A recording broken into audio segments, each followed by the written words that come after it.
अशा बोवांचं सरकारी पातळीवर फारच उदोउदो केलं जातं. खुद्द मुख्यमंत्र्यांच्या शपथविधीला सुद्धा असे अनेक बोवा बसलेले होते. माणसानं धार्मिक जरूर असावं, परंतु अशा प्रकारे अंधश्रद्धा पसरवणारे आणि माणसाच्या धार्मिक भावनेचा गैरफायदा घेऊन अतिशय किळसवाण्या पद्धतीनं महिलांचं लैंगिक शोषण करणारे हे जे काय बुवा आहेत आणि त्यांच्या पाठीमागे असणारे हे जे राजकीय नेते आहेत, त्याचबरोबर प्रशासनातलेही सुद्धा अनेक दिग्गज त्याच्यामध्ये आहेत, त्या सगळ्यांची चौकशी झाली पाहिजे. 200 कोटीची मालमत्ता या बुवाकडे येतेच कुठून, आणि त्याचे पाय काय धुवून पितात, काय काय हे सगळं आम्ही बघितलेलं आहे. छत्रपती शिवाजी महाराज, फुले, शाहू आंबेडकरांचा हा महाराष्ट्र आहे.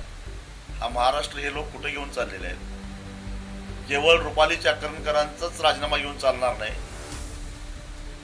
जे जे राजकीय नेते, मग ते विरोधातले असोत की सत्तेतले असोत, या बुवाच्या नादाला लागलेत, त्या सगळ्यांची चौकशी झाली पाहिजे.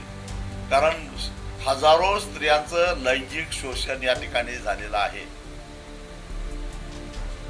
छत्रपती शिवाजी महाराजांनी रांजाच्या पाटलाचा शिरच्छेद केलेला होता, एका स्त्रीचा अवमान केला होता. तो हा महाराष्ट्र आहे, हे विसरू नका. मी तर समाज माध्यमामध्ये अमित शहा, देवेंद्र फडणवीस, एकनाथ शिंदे अशा अनेक लोकांचे फोटो बघितले त्या बंधूबरोबर. त्यामुळे या सगळ्यांचीच चौकशी झाली पाहिजे. उलट मित्र असं म्हणेन की यांनी स्वतःहून खुलासा केला पाहिजे की हा फोटो, याचा अर्थ काय.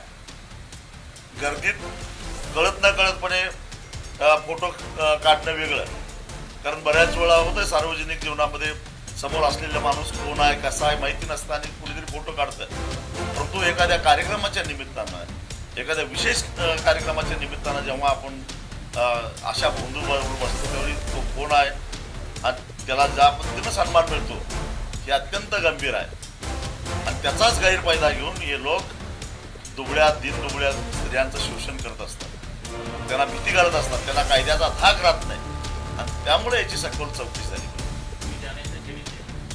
नाही झाली तर जनतेनं याचा जाब विचारला पाहिजे. अरे, आपल्या आया बहिणीच्या आबरूला काही किंमत आहे का नाही? आपण त्याच्यावर काय बोलणार आहोत का नाही? किती दिवस हे तोंड मिटून सहन करायचं, याचा विचार प्रत्येक सामान्य माणसानं सुद्धा विचार केला पाहिजे.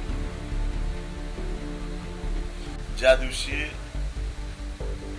भगतसिंगांचा शहादत दिवस आहे आणि या भगतसिंगांच्या स्मृती दिनादिवशी कोकणातला शेतकरी बऱ्याच वर्षानंतर आक्रमकपणे रस्त्यावर उतरतोय.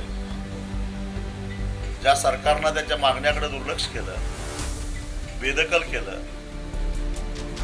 त्या सरकारवरचा रोष व्यक्त करण्यासाठी म्हणून मुंबई गोवा राष्ट्रीय महामार्ग चक्काजाम करून रोखून धरायचा निर्णय 12 मार्चलाच आम्ही पालकमंत्र्यांच्या मार्फत सरकारला कळवलेला होता.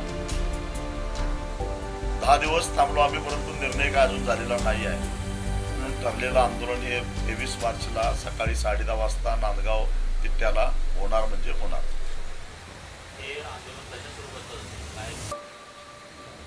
मुंबई गोवा हा राष्ट्रीय महामार्ग जो आहे तो शेतकरी रोखून धरतील आणि जोपर्यंत निर्णय होणार नाही तोपर्यंत आम्ही तिथून उठणार, हा आमचा निर्धार.